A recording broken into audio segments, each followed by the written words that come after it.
Hey, what's up guys? Coach Austin here to talk about the upper back pull down. Okay, so you're gonna notice that we have what's called the lat pull-down bar to do upper back pull downs. Okay, and I say that where I actually take you through how to execute that lat pull down with a neutral grip bar, okay, that puts ourselves in this position to actually do a lot of work with those lats, which is really good for lat training. It's all the way out here. Not very good for lat training. This is great for upper back training, and that's what we're going to go through in this video. Okay, so thinking about those upper back muscles like the rhomboids and the teres, things that help really contribute to this motion here. Okay, so this is the motion that we're looking for from this upper back pull down. This is the motion that we're looking for from this lat while using this what's called a lat pull down bar. Okay. So these are typically in all gyms, so you're definitely going to be able to find these. So when we're looking at setting up here, as we talked about in the lat pull-down video, or when we're really trying to contract and use our lats, we talk a lot about keeping these abs engaged. We talk a lot about keeping these abs compressed. This is an exception here. Okay, so when we're doing upper back pull-downs, you don't need to worry so much about those abs, and you actually are allowed, I'm going to tell you you're allowed here, to actually start to kind of hyperextend at that back and create a really good position for those upper back muscles, as you can see here, to really do a lot of work. Okay, so a common question we get here is how far, if we're looking at this bar, how wide apart should my hands be? And that's a good question. So if you go to your bottom position here, okay, where we're in a good, strong, comfortable position, you're not too far in, but you're not too far out. Okay, you're in a really, really good position here. Thinking about this almost being pointed either slightly out or straight up and down.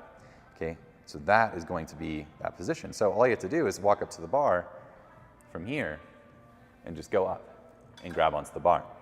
Okay, so that's a really good indicator of you're in a great position. Okay, so just a few execution things here. Remember, we can start to actually extend at this upper back. Okay, don't have to worry as much about abs in this movement. Okay, and then we thinking about driving those elbows out, out, out, out, out, out, and then start to think about driving those elbows down and in.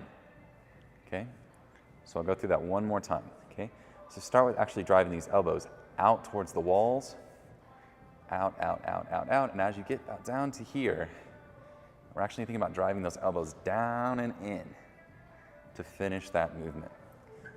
Okay, so things to consider here. As you can see, the arms are in a really good position to actually utilize and leverage these upper back muscles, things like the rhomboids.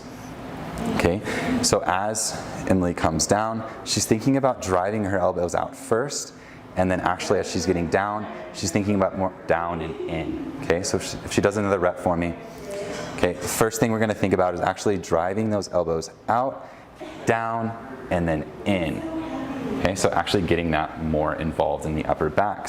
If we're training lats, for example, we don't want to allow the upper back to arch. But if we're doing upper back training, we can allow that upper back to arch a little bit more, or that lower back to arch a little bit more. So if Emily actually arches a little bit at the lower back, a couple common mistakes with the upper back pull down movement. One is people's opportunity to really create momentum here. So as we do have that slight arch in the low back, that is going to really almost put you in a position to kind of start to create a little bit of momentum with your hips, and think about leaning back as you're pulling down, not the objective here. So as Em goes back up to the top, again, a slight arch in the low back, and we're thinking about driving those elbows out first, down, and then in. As you can see, she's not moving forward and back. Once she finds that starting position, good. Once she finds that start position, that's where she stays in terms relative to her torso position.